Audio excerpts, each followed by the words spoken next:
La première chose que tu fais dans Clover Pit, c'est aller aux toilettes. La dernière chose que tu fais, c'est souhaiter que tout s'arrête. Let's go gambling. Je suis enfermé dans ce qui semble être un appartement parisien de 900 balles de loyer et le seul truc intéressant dans cette pièce, c'est cette machine à sous. Et vous savez, moi, j'adore l'argent. Mais j'ai pas l'impression qu'on soit ici pour remplir mes poches, mais plutôt pour rembourser une dette colossale. Alors c'est marrant, je ne vois pas le logo de l'URSSAF sur le mur, pourtant je comprends pas. On leur doit énormément d'argent et notre seul moyen d'en faire, c'est pas de vendre des formations en ligne pour devenir crypto-trader, mais bien de tirer sur ce levier et prier pour que ça fasse des combinaisons. Let's go gambling. Donc j'aligne les fruits, j'encaisse 50 pièces. Et je rembourse ma première cotisation. Oui, ma première, parce que dans Clover Pit, c'est comme la vraie vie. L'URSSAF en veut toujours plus. À chaque manche, je récupère des tickets et ça tombe bien parce qu'avec ça, on va pouvoir acheter des porte-bonheur. Comme par exemple, ce magnifique bocal de peace. On est vraiment un start-upper parisien, quoi. L'immersion, elle est totale. Et il y a aussi un téléphone rouge qui nous propose des bonus. Alors au début, je comprends pas trop à quoi ça va me servir tout ça, du coup, je prends un porte-bonheur. Puis un deuxième, mais ça a pas l'air de faire grand chose et je me retrouve rapidement sur la paille. La grille sous mes pieds se met à trembler, donc je me dis que ma fin elle approche. Du coup, je prends le téléphone pour prendre des billets d'avion pour Dubaï et esquiver l'URSSAF, mais à l'autre bout du fil, il y a juste Maëva Gadam qui se fait bombarder par l'Iran. J'espère qu'ils vont me rapatrier en France. Waouh, ce jeu est tellement d'actualité. Du coup, j'arrive pas à rembourser mon quota et il est temps.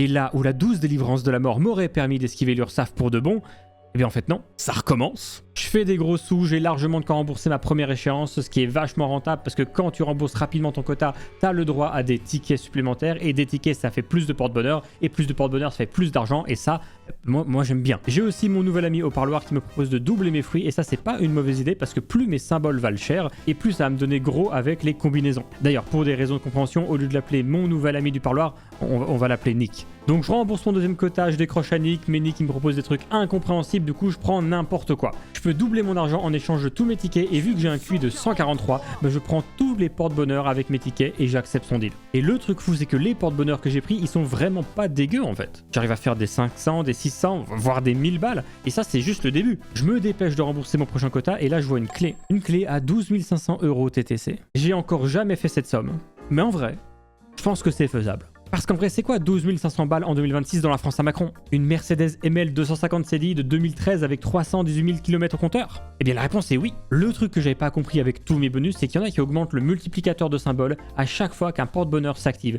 Et comme j'en avais 3 ou 4 qui s'activent à chaque fois, c'est pas 1000 ou 2000 balles que je vais faire, mais c'est un jackpot à 21 560.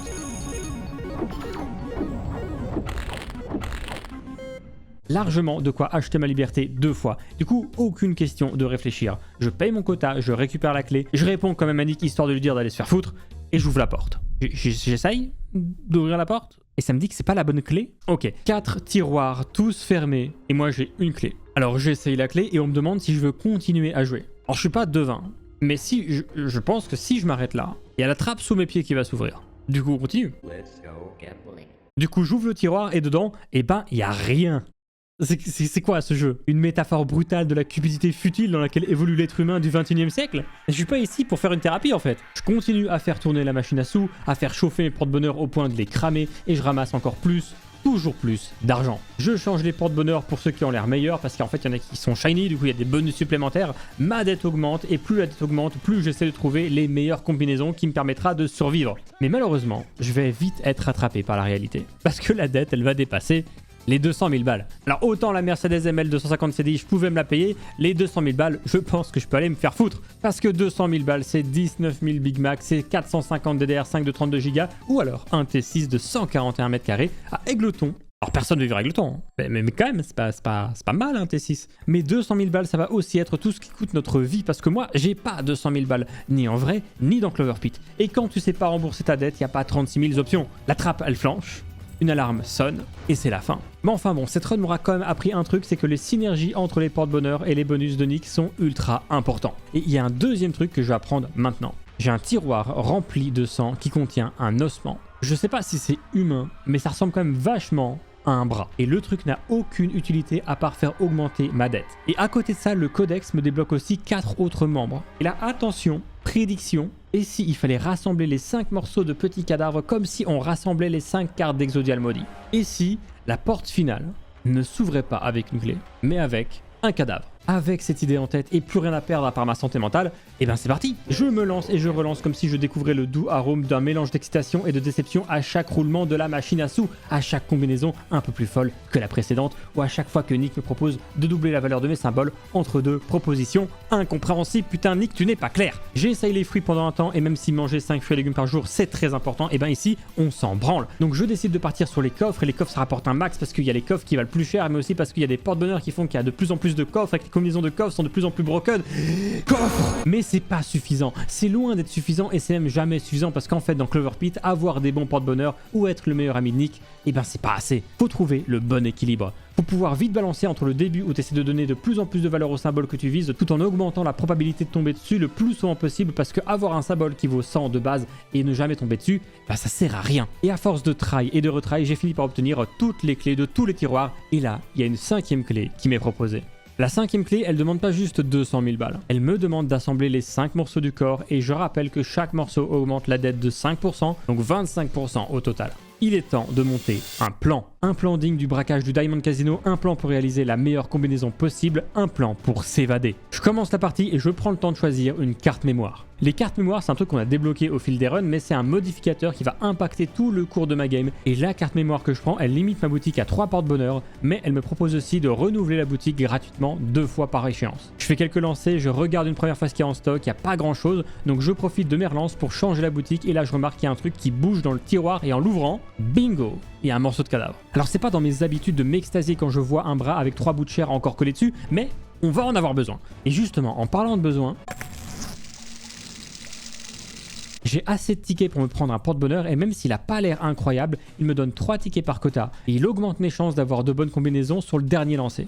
Donc c'est pas dégueu non plus. Je réponds à Nick et Nick il me propose un emplacement de porte-bonheur et ça c'est incroyable parce qu'on n'a jamais assez de porte-bonheur. Si on veut scale, il faut de plus en plus de porte-bonheur. Je ramasse tous les trucs pas trop pourris en attendant, je remplis mon 2e quota et d'ailleurs je vais pas attendre longtemps parce que on va avoir notre premier petit banger.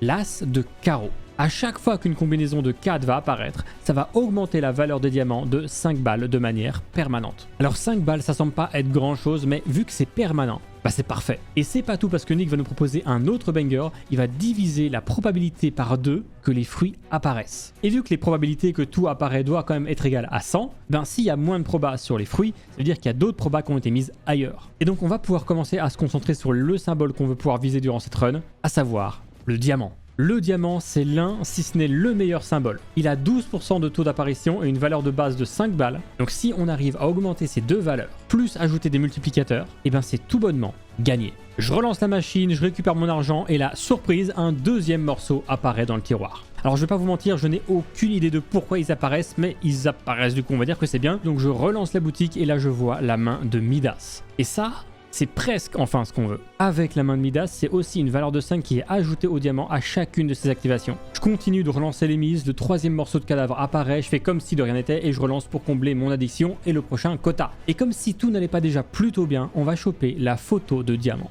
J'ai la main de Midas, le diamant d'or, l'as de carreau et maintenant la photo de diamant. J'ai presque tous les éléments qu'il faut pour rendre le diamant surcheaté. Parce que la photo de diamant, elle va augmenter le taux d'apparition des diamants, chose qui pour l'instant était présent chez aucun de nos autres porte-bonheur. La photo de diamant, c'est l'équivalent d'équiper l'objet final d'une panneau bouffe-tout. Je paye ma dette, je récupère le pentacle qui va augmenter mon multiplicateur de symboles et j'enchaîne les tirages. Je fais 138 000 balles et je paye mon 7e quota.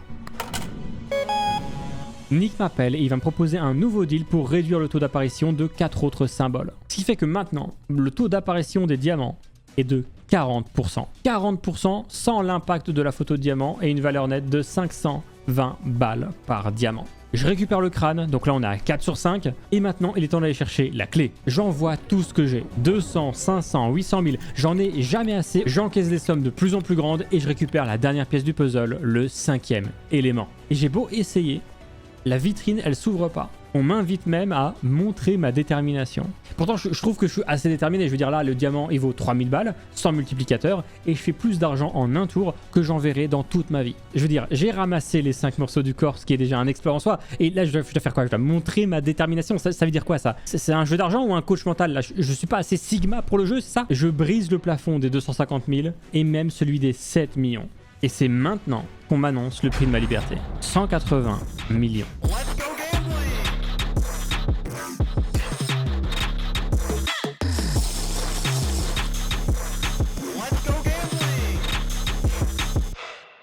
fais tourner la roulette une dernière fois pour déposer mes 180 millions. Et je peux enfin ouvrir cette porte.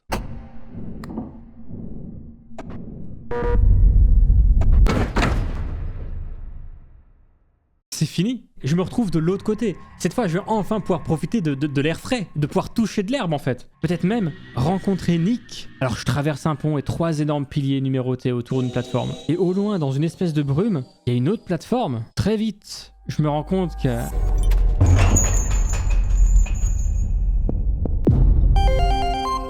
Let's go gambling. Putain.